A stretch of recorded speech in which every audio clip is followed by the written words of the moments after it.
Howdy everyone, hope everyone's having a good week.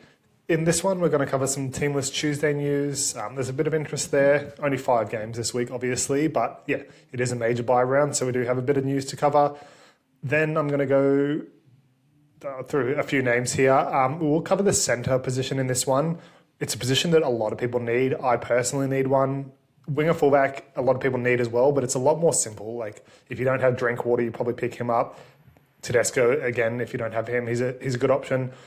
Then guys like Pappenhausen, Tommy Turbo, and then there's a few cash downs like Jed Stewart and some other names. So that one's a bit more simple, so I don't have to cover that too much in depth in this one. But the centre is, pretty volatile one this week. There's no keepers on the board unless you view Mark Nawaqanitawase as a keeper, which I don't. So I'll cover all those options really. Then I'll get into my own team's bye planning. So I did have a plan for how I was going to attack the next couple of weeks. It hasn't really changed, but it kind of has because I was expecting someone to be named who isn't.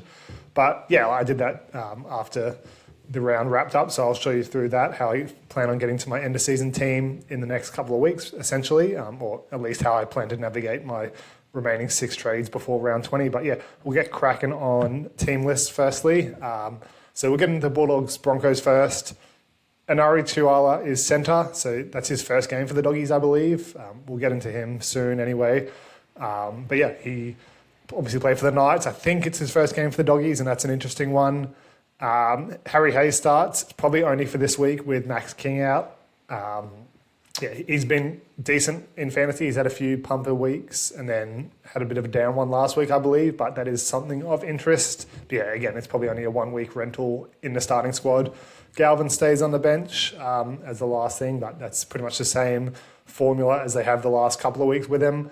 I assume nothing really changes unless maybe they try Marnie at 80 minutes this week and then Sexton comes out. But who knows? It's a bit of a mess at the moment. I don't love how they're doing it. It hasn't really worked too well in my eyes. Obviously, the Panthers game was a low-scoring one and they would have been decently happy with how that game went. But it does mess with their flow if you're changing 2 spine members. So it'll be interesting to see how long they keep that one up.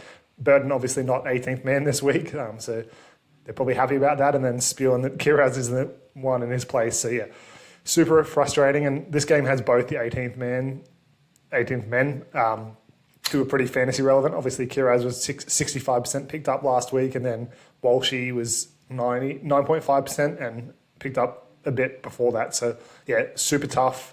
Makes our winger fullback centre stocks really tough as well. On the Broncos side, really Cobbo at fullback is the only one that's super interesting. It's probably a 1-week rental, not only at fullback, just in the team in general. He's obviously on his way out. I don't know if he's signed anywhere yet, but he hasn't been in the team for the last month or so. So I expect him to be out of the team. He could be a decent flyer this week if you need someone, but I'm not too interested. And I won't even talk about him because he's probably out of the team and is 550k or something like that. Moving on to the Raiders Dragons. So Simi Sasangi gets one more week at edge where he's been really good. He probably plays 80 or close to. That bench isn't super problematic for either him or Hosking, so maybe both of them get 80. They don't really like to do that, but I can't see who would move out to the edge. Maybe Smithies, which he has in the past for the final 10 minutes or so. Although I don't even think that's true. I think Smithies comes into the middle in his last 10 minutes and then Hosking comes out from the middle. So we'll see what happens there. Sasangi's a really nice high upside guy, but his role on the bench is like 20 minutes, and Hudson Young should be fine getting through Origin and stuff. Obviously, if he picks up an injury, then Sasangi breathes a new life in fantasy and in real life in that role. But at this stage, it's a 1-week rental. Then he goes back to a terrible role on the bench and is not close to basement price. So I'm interested in him, but it's a tough one to justify.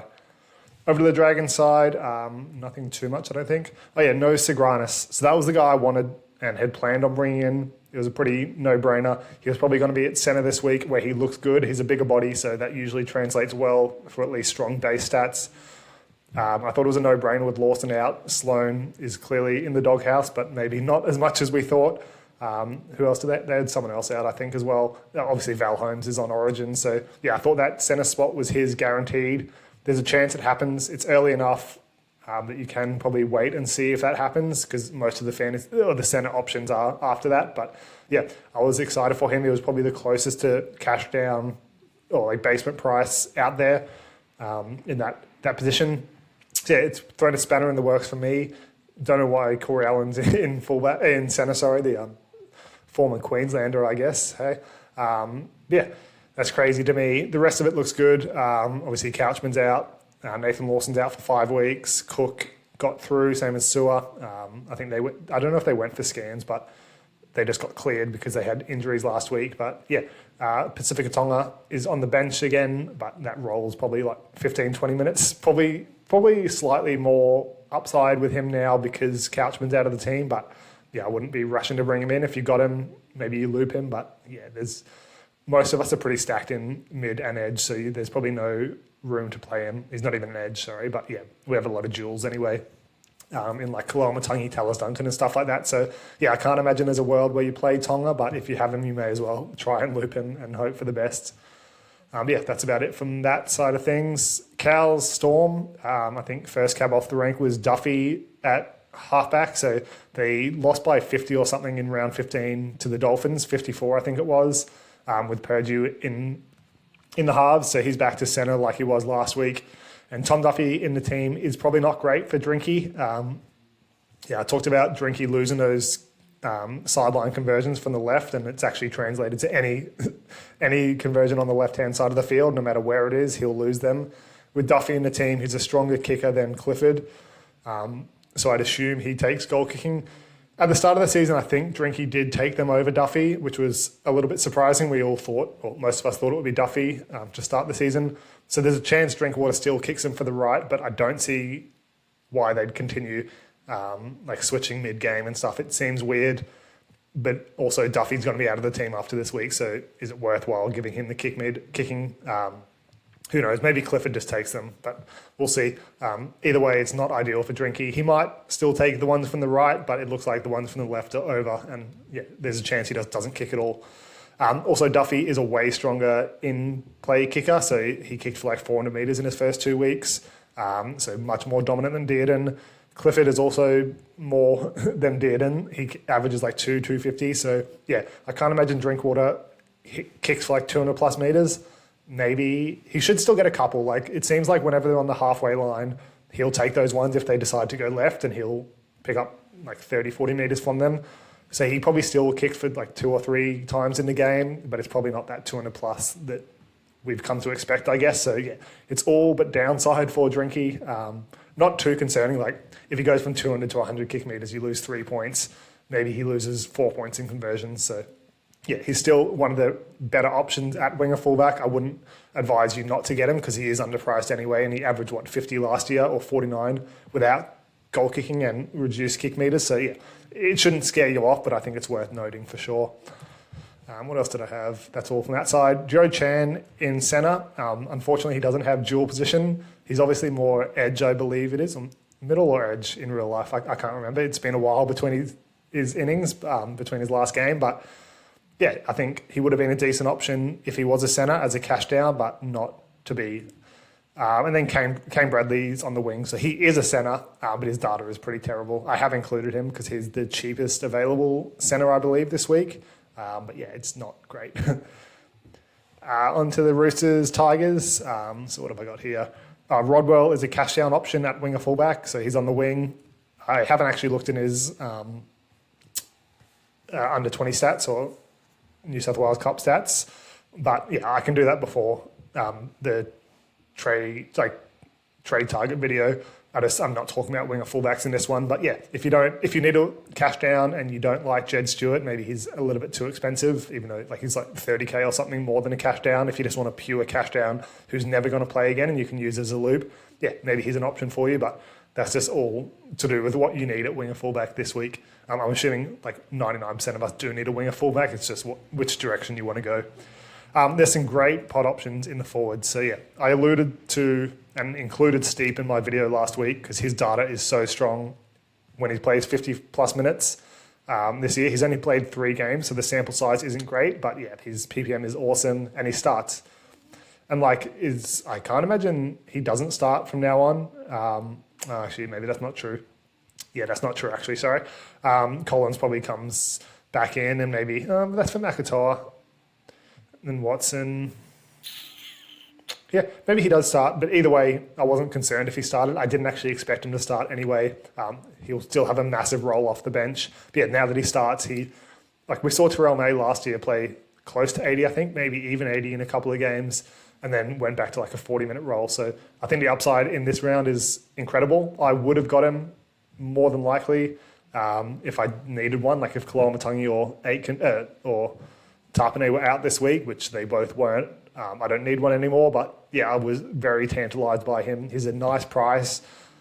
He's probably got like 3-ish weeks of upside until Radley's back, but I expect they don't rush Radley back. I expect he plays a smaller role off the bench. So yeah, I think he could be a longer term option. I will talk about all three of these guys. So it's Steep, Fiketti and Butcher are the appealing ones. Egan's stats at edge, playing 80, are pretty damn well good. I was close to getting him in round 12 if my loop options failed, but they didn't. Fiketti, see, this is tough. We don't know which one is coming in for Angus Crichton, right? Obviously, one of them's coming for Wong. I would assume Egan Butcher was the first choice, but it is dicey. Fiketti was the man to go to edge when Wong went down in like the 15th minute, but Egan Butcher was out with concussion or suspension. I think it was concussion. So yeah, we don't actually know. I would heavily expect it was Egan Butcher as the first choice, but then Fiketti probably gets an increased role off the bench as well. His points per minute weren't great, but yeah, we'll talk about these three guys in a little bit more depth than that. Over the Tiger side, let me try to think of what my notes were. I think Tristan Hope is a great cash down option at hooker at his basement price, which is good. This bench does not concern me at all for him losing minutes. The only one that I think would potentially fill in there is Jack Bird.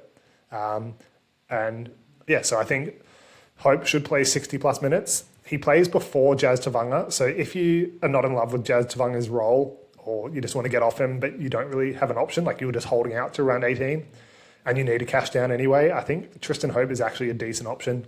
Again, I haven't looked into his New South Wales Cup stats, so they could be absolutely rubbish. I will talk about him again in another video, but yeah, on face value, I think he has every chance of pulling a 35, 40, even higher potentially, which is, tantalising because someone like Jazz Tavanga probably is scoring around there. Maybe he obviously has a little bit more upside, but in this role, starting at hooker with Jake Turbo in the team, the data's not good this year. I think if you wanted to offload him, this is just probably your best chance to do so without going to like a Cook or someone else, and still allows you to get a Connor Watson or Harry Grant next week. Jack Bird's still at edge, so he played 74 minutes, I think, off the top of my head last week. I hate this bench for him. Obviously, Terrell May plays about 68 minutes these days, 68, 70, maybe 75 plus in a closer game, which they haven't been lately. Not too close by the time he has his interchange at like the 55th minute. But yeah, he's a big minute forward. Fanua Bolle is not a big minute guy. Twal is like about average for a lock. But you got four forwards here. Tony Suka is edge by trade. Safar is probably a middle by trade, but he's been filling in edge for most of the year, starting. So who knows? Is it Jack Bird or Samuel Afeinu who gets the rest? I assume one of these guys has to. Charlie Murray's probably not a big minute guy, but Sione Afeinu has been pretty decent. So yeah, I just don't think either. I don't think both of them play 80. Again, I do think Jack Bird fills in at hooker. Off the top of my head, he has done that before. I'll check him when I'm going through the centres if he has played there. But it probably won't tell us much because if he was probably filling in off the interchange bench. But yeah, he's Mr. Versatile. I don't love him as a fantasy option, but he's pretty close to coming into my team. Any backline injury, he's the first to go there, and his scoring is heavily reduced. So yeah, it's interesting, but we know what the downside is, and is not basement price. So that is one to consider. And then Dewey at 5'8" as well. So there is some speculation. I don't know any rumours, like official rumours or anything, but just in the community that he might stay there when Luai's back and Latu Fainu moves back to the bench. Can't see it personally. We obviously saw he wasn't even first choice over Heath Mason. Heath Mason was the one to go to 5'8" over Adam Dewey. Like, firstly, that seems weird if you were going to make Adam Dewey a 5'8" eventually. And Latu Fainu's up and coming. They have clearly been terrible this year. Or not terrible, but lower than they expected, so it makes more sense to just bleed Latu Fainu into that position next to Luai. They have looked good together. Obviously, last week Luai wasn't in the team, but the week before, like the last 30 minutes or so, it really freed up Jerome Luai. So, yeah, I think that is pretty much going to stick, and Dewey's back to centre. I can't imagine there's much change there. They changed their spine like 5 times last week mid-game, and it wasn't really based on injuries. So, yeah, I don't think they have any interest in doing that. So Dewey did look really good at 5/8, but yeah, I can't imagine that sticks. In my opinion, obviously. Obviously, I've been wrong before. I'll be wrong again, but that's just my opinion. Manly versus the Bunnies, so not going to Latu Fainu. Jazz stays hooker, so yeah, alluded to that one with Tristan Hope. I don't love that role for him. He obviously does have upside. His points per minute is good. It doesn't really matter what his role is. But yeah, his data there is not as good as it is in lock because he loses those run meters, which translates to less tackle breaks, less offloads. He does still play the second stint in the lock position or prop in the middle somewhere.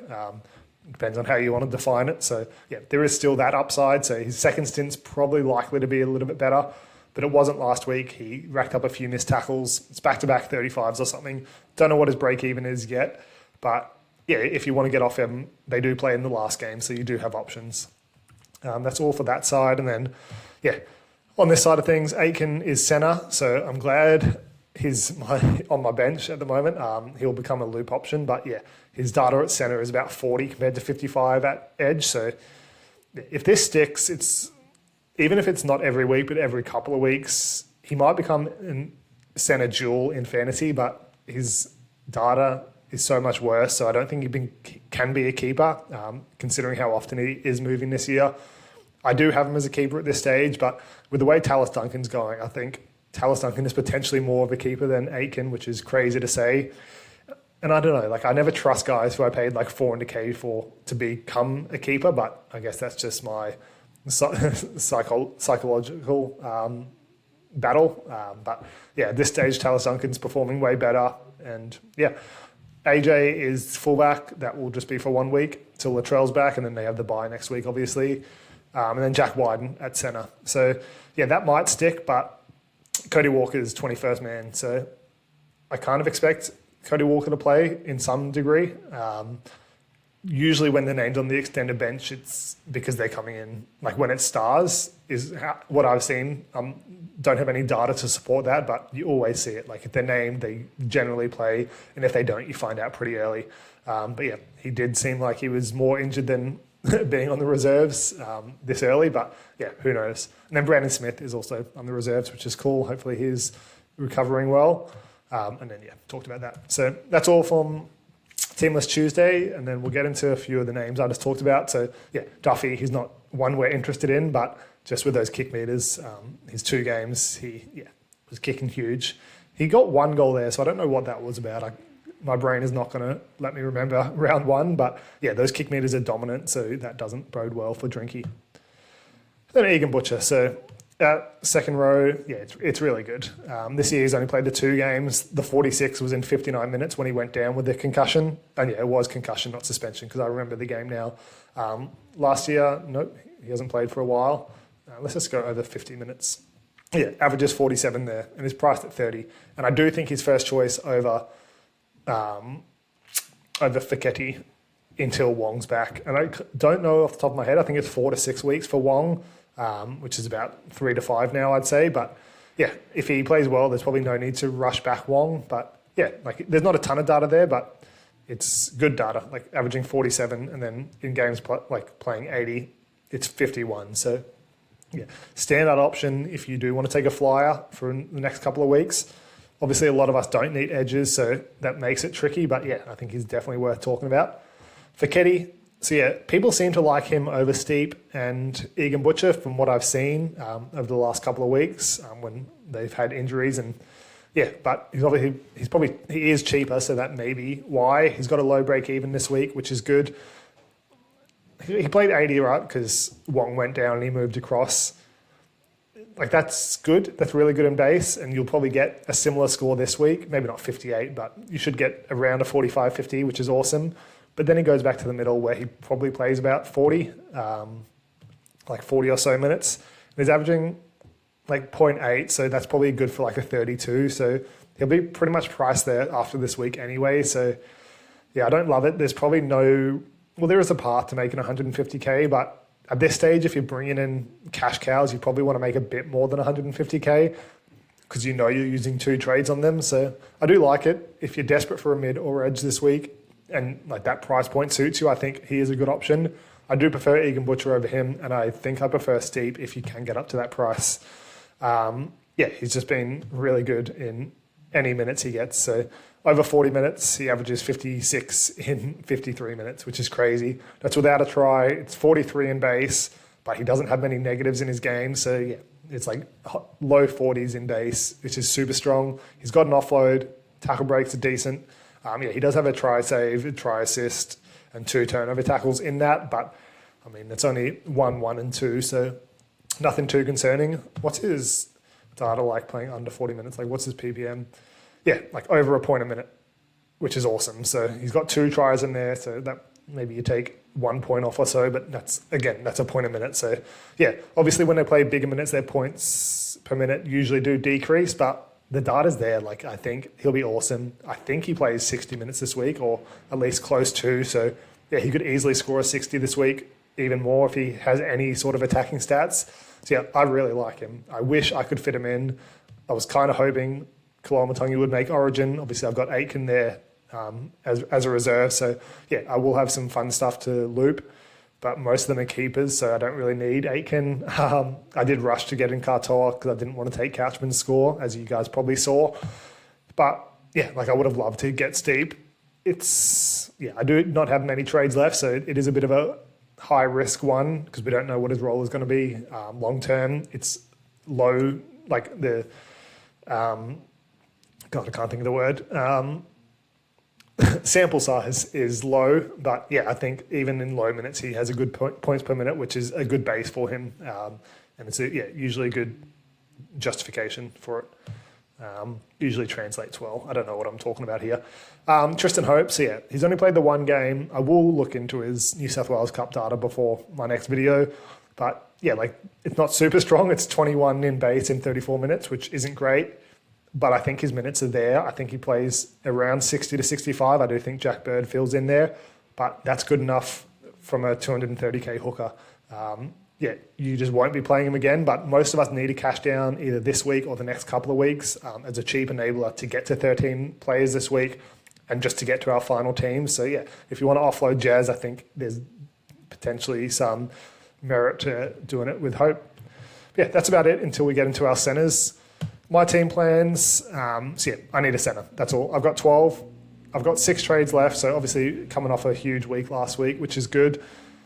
Yeah, I've got 12 with Jed Stewart. I got 13 technically, but one of them is like overkill in Edge, who I can't play. So yeah, essentially I've got 12, including Jed Stewart. So technically 11, I guess, because Jed Stewart's probably not scoring well. But at this stage, even if he scores a 20, I'm probably taking that. And there's a chance he doesn't even get to 20. If he scores under 20, I might think about it. But yeah, in this sort of week, there's only really a couple of premiums available. So you obviously got, and they're all mainly in mid or edge. So you've got Terrell May, Kalamatangi, Tapane as your 3 premiums. That's about it. Tedesco is a keeper, but he's not a premium. And then like Drinky, is he even a keeper? Katoa's a borderline keeper, same as Tallis Duncan, Aitken. But yeah, there's no real guys apart from Preston as well who are premium. So I don't think there's going to be monster scores. So I'm not too concerned about having someone like a Jed Stewart when people might not even be filling out their 13. There's not going to be huge options on the board to absolutely crush me this round unless obviously some higher owned higher owned mid-rangers do well. But yeah, I'm not that concerned coming into this round. I don't expect to make ranks necessarily. I definitely could, but yeah, it's just a round that is sort of nothing. No one's really going to be looping too much. It's a struggle just to get to 13. So yeah, I'm not overly concerned by this round. So if Jed Stewart pumps out a 20, it is what it is. I'll just take the score. I don't think it's worth taking a flyer on someone like a Pappenhausen, who we know can score 35s anyway, and I don't view him as an end-of-season keeper. So yeah, I think I'm just happy to take him. I do want a centre, and I don't know if it's just my fantasy philosophy. I do not play with less players than then I can. Like, there's obviously 13 players we're playing this week. I've got 12. I need a centre. I don't love the options, but I just can't do it where I'm actively playing a man down. I've got 1.2 more trades than the average in the top 1,000. If I had 2 or 3 trades, maybe I'd just bite the bullet and play a man down. But yeah, I just can't do it. I don't know. It takes the fun out of fantasy for me. And at the end of the day, fantasy is a fun game. I want to see my 13 guys playing, not 12. We've already got less players than usual.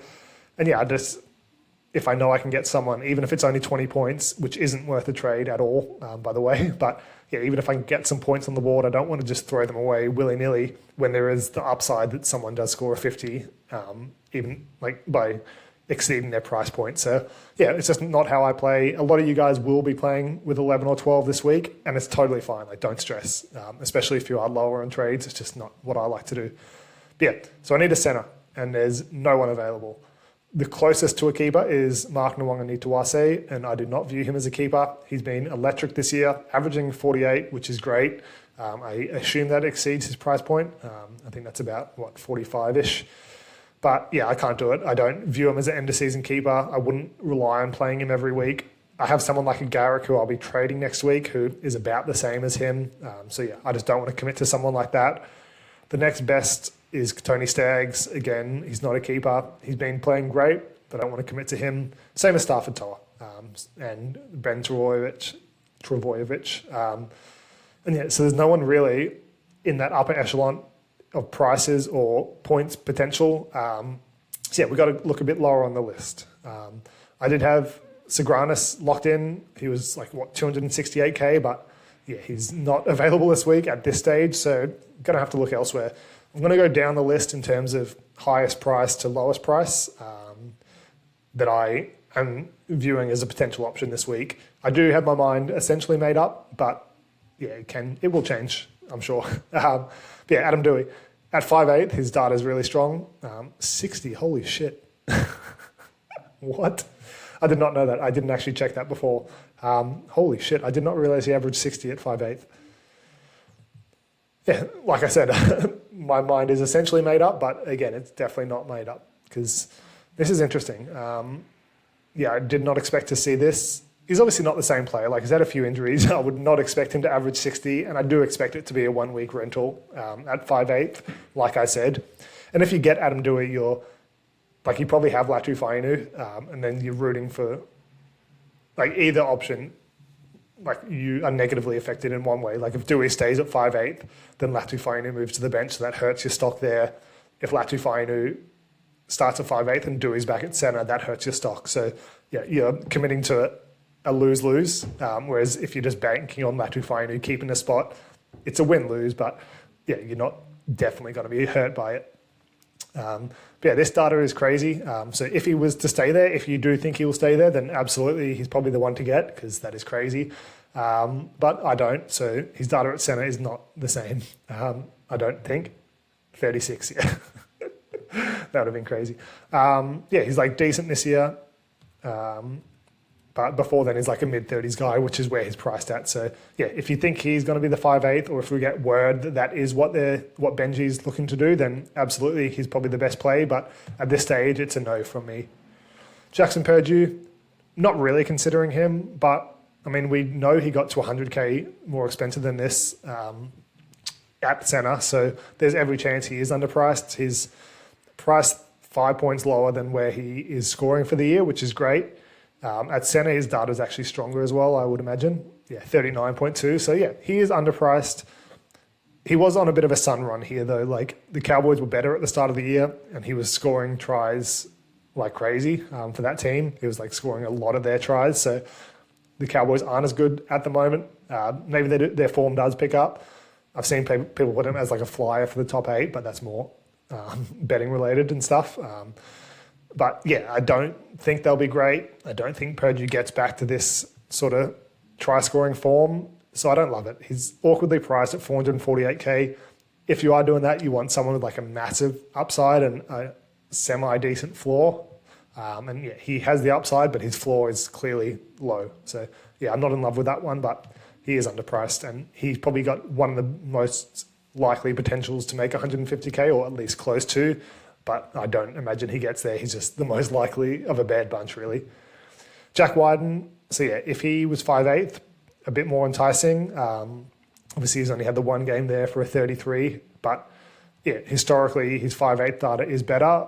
If Cody Walker was announced out for 4 weeks or something, then maybe there's a bit more value in him. But on the extended bench, I think there's every chance he does end up playing this week or at least over the next couple of weeks. Then they've got the bye next week as well. So yeah, don't love this one either. Like his data's like around low 40s and stuff like that. No, high 40s like back in the day, but obviously he's not the same player. He does plug everywhere, like in that back line. So yeah, I don't love it, to be honest. Back at centre soon, you'd think as well. So awkwardly priced again. He does have the duel, which kind of helps, but yeah, I'm not in love with that one.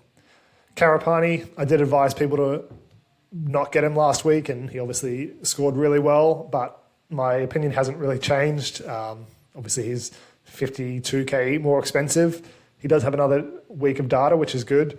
He only scored the one try, but one try save, 2 turnover tackles. It's not going to happen every week. The base is decent in 15 metres gained, 2 tackle breaks. If he scores a try every week, he might score decent, but only a 39 and a 49 anyway with a double isn't too exciting. Last year on the wing, he had 2 games without a try for a 32 average, which is decent, but one of those had 7 tackle breaks. And I'm actually looking at this data, I'm assuming he played centre in both those games for 12 and 9 tackles, unless, I don't know what was going on. But yeah, maybe he split at centre, maybe someone got injured or something. But yeah, I wouldn't be relying on that. I think he's probably rounds out to be a low 30s guy. I don't think he makes 150k. So yeah, I don't love it at all. He's better, like when he's on the left-hand side of the Broncos side, that's where they attack more, so that is good. Yeah, he's not going to get up to 520k unless he scores a double every week, and even then it's dicey. So yeah, don't love that one. Simi Sasangi, I do really like this. This coming into the round, this is probably the guy I was looking at until I realised Sagranis was probably going to make it, and now he's not making it. I don't mind Sasangi. When he plays over 50 minutes, I guess over 60 minutes, he averages 53. Yeah, I mean, I'm taking out the game. He played 50 minutes for a 27, but I don't know what that role was. I'm pretty confident in saying that was on the edge because I do seem to remember that game. I can't remember who got injured, but yeah, I'm pretty sure it was on the edge. No, it can't have been actually because it was 12 tackles. So I don't know. But he scored a 46 and a 59 in 2 games, playing 80. And yeah, he's done it a few times in the second row. And the data's decent. So what happened in this game?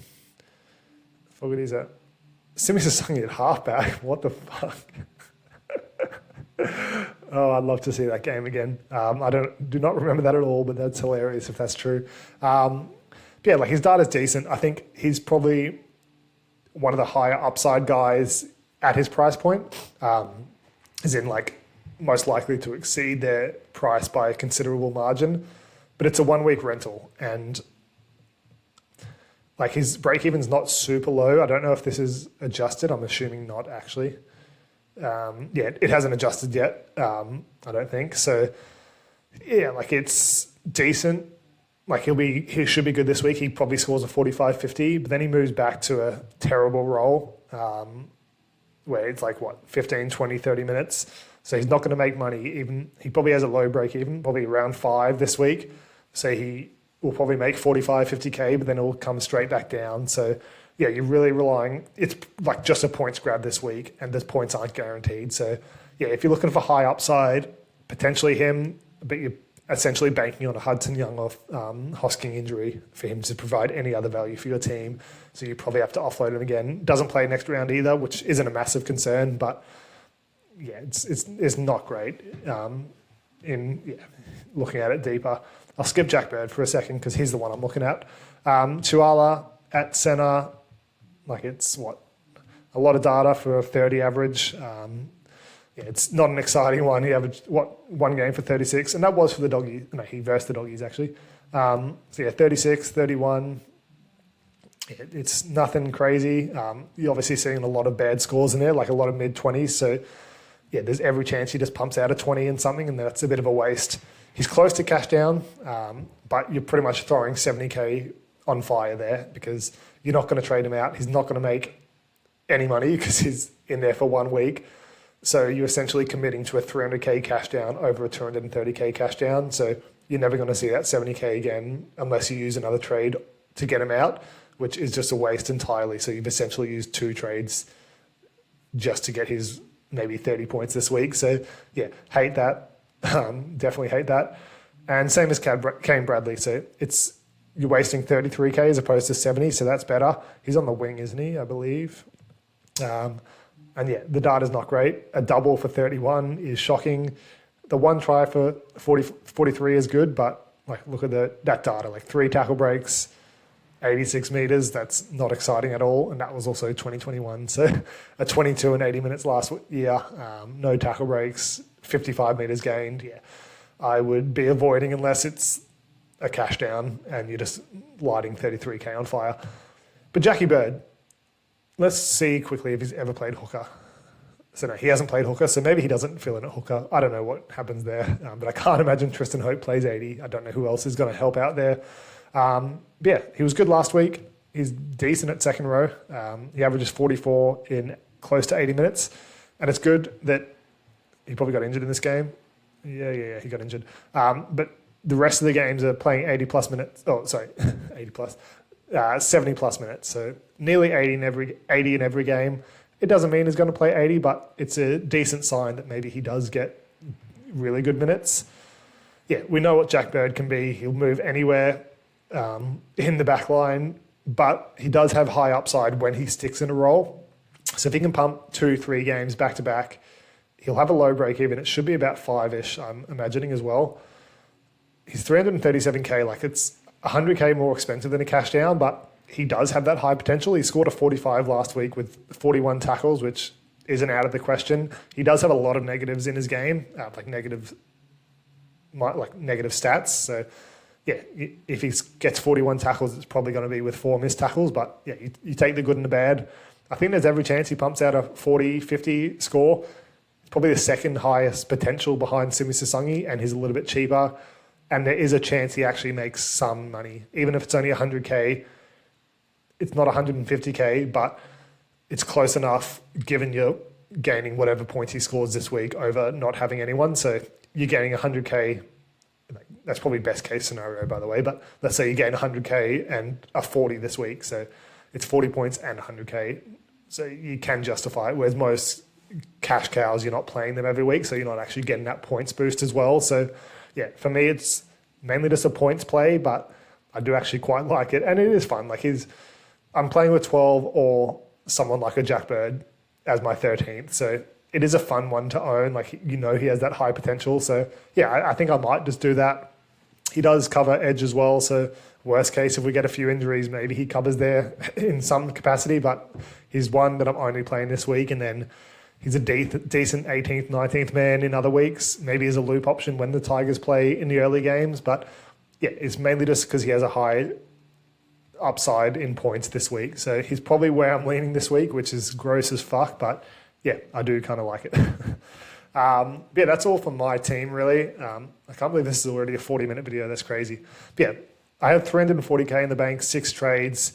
This was beforehand. I didn't bother adjusting it because I don't actually know what I'm doing yet. But yeah, I was going to do Couchman down to Sagranus, which would leave 730k in the bank, which is just excessive. But there's no one I want this week apart from Preston, and I don't need him in any degree because I already have an excess in edge. So yeah, there's no one I'm getting this week at all. So I'm happy to leave 700k in the bank. It doesn't actually affect things. All the other guys I'm not playing are keepers, or at least very close to, or not very close to in Jaden Brayley, but keeper level scores, and I only just brought him in and I want to keep him for the long term. So yeah, there's no one I want to trade. So only using a 1 trade this week. If Jed Stewart scores badly, I go back to the drawing board. But yeah, again, there's no one else I want to trade, so I'm pretty much stuck with him no matter what. But yeah, that's my only trade for this week. It means I have 13 and then 11 next week, plus Jaden Brayley if I want to trade Cook or something. And then 2 backups in Haas, and Fermore's playing now. So this was before Origin teams. So yeah, I've got 12 already, plus a backup and a 13th if Haas backs up. So yeah, really set for the next 2 rounds. So then I can start targeting some trades with my money. I'd be doing Ruben Garrick to Cleary and Aitken to Farnworth. And yeah, this was a couple of days ago. And Aitken being on the centres means I am more than happy to trade him. I was a bit iffy at that stage because I don't really have anyone to trade. But my plan is essentially just to get the premium of the premium in as soon as possible. That's why I'm leaving money in the bank.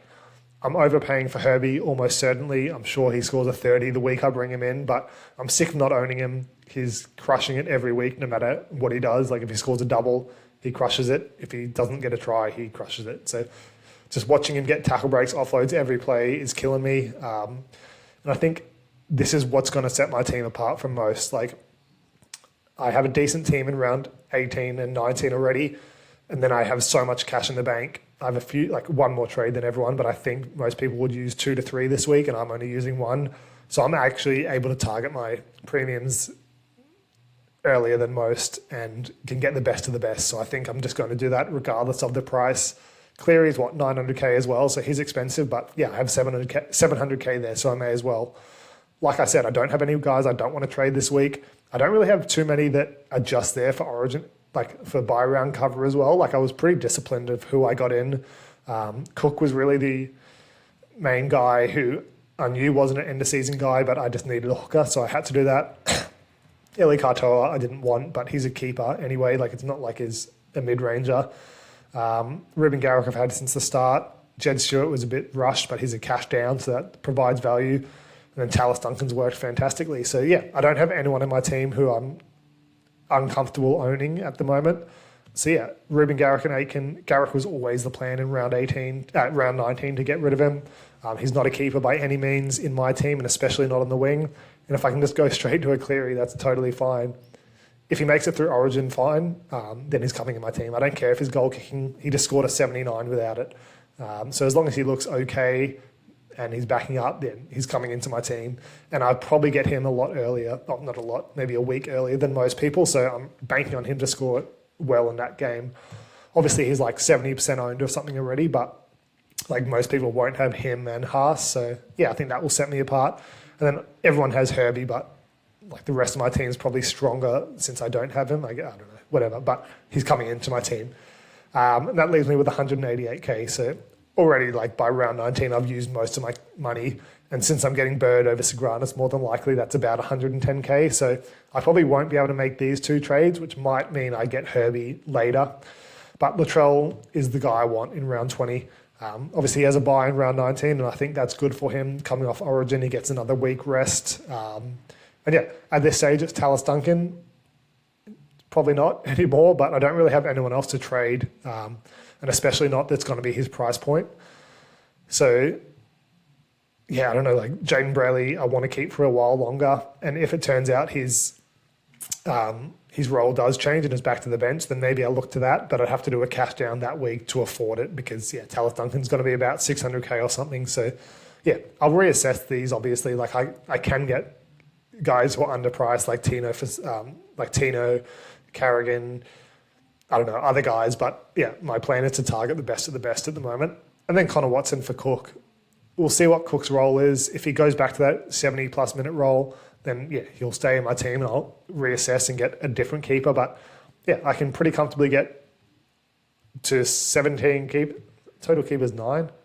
That's wrong. I can pretty much get to 17 keepers in my team by round 20, only using 5 trades, and then I have 9 left for the rest of the season. So my team's in a really good spot, to be honest. I'm not even getting a cash down. Well, I am in Jack Bird, I guess. But, yeah, like my team is really strong. My 18th man would be Jaden Brayley and my 19th Latu Fainu.